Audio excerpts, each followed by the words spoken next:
Disney stock took a dive the other day, the worst single day in nearly 2 decades for Disney, as they were forced to admit to everybody that they lost nearly $1.5 billion in streaming over the last quarter. And is it really any surprise when they've been so focused on pushing woke garbage onto Disney Plus that they're not exactly making their money back? Whether it's Marvel or whether it's Star Wars, you can't deny that they've been pushing the audience away for years. And maybe that's why they decided to make this announcement today. Star Wars, the Star Wars official Twitter account, more are joining the rebellion.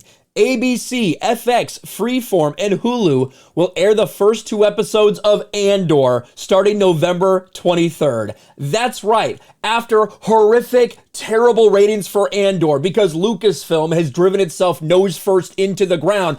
Big shout out Kathleen Kennedy for that. After Lucasfilm has killed Star Wars for so many people, the interest in Disney Star Wars at an all-time low, they've decided to put Andor out there on just about every network they possibly can to desperately try to get people to watch this show. This is absolutely pathetic.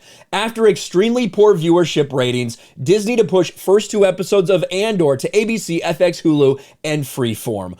The Walt Disney Company announced they will release the first 2 episodes of their latest Star Wars series, Andor, to ABC, Freeform, FX, and Hulu as the show's ratings sit in the toilet. Andor's viewership ratings have been at the bottom or even off the charts of Nielsen's top 10 streaming series since it initially released on Disney Plus back on September 21st. When they released 3 episodes of this thing with the intention to get it on the top 10. They were desperate to get it up on the top 10, and even doing that, they couldn't get there. 3 45-minute episodes, that's unprecedented in terms of this current day streaming era. They did that for ratings and it failed. They did get in the top 10 in original, but unfortunately for them, it has not been sustainable. It's just gotten worse and worse and worse since then. The viewership numbers have only fallen since there. The most recent ratings for the week ending October 16th, Andor was only bringing in 405 million minutes viewed.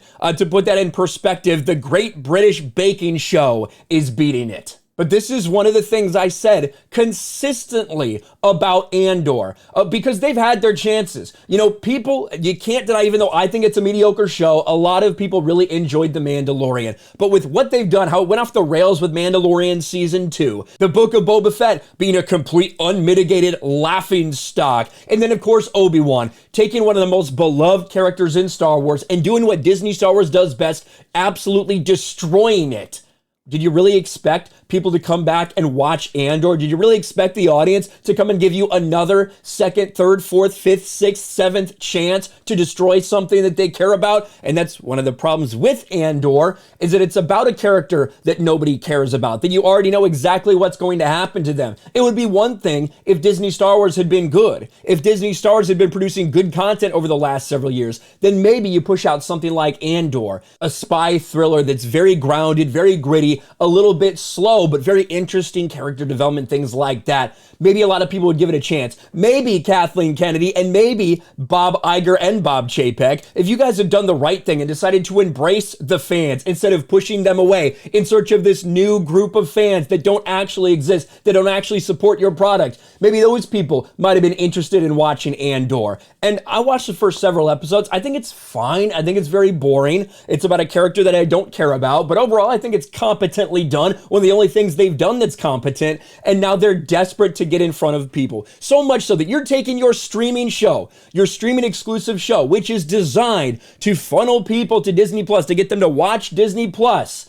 It is doing so poorly that you have to air it on nearly every network you can. I'm surprised you're not putting on something like ESPN on November 23rd, 24th, 25th, and then on Hulu for 2 weeks. They're putting the first 2 episodes of Andor.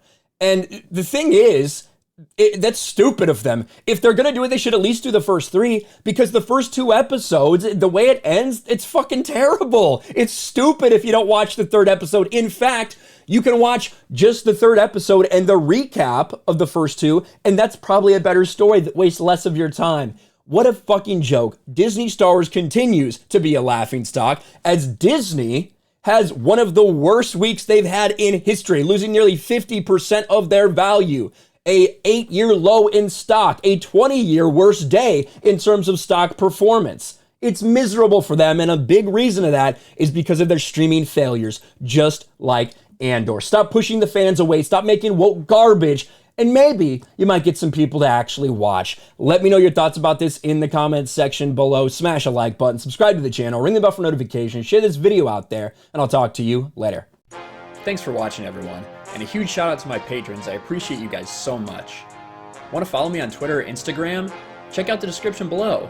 You'll find links to my PO box and my Patreon as well. And I'll talk to you guys later.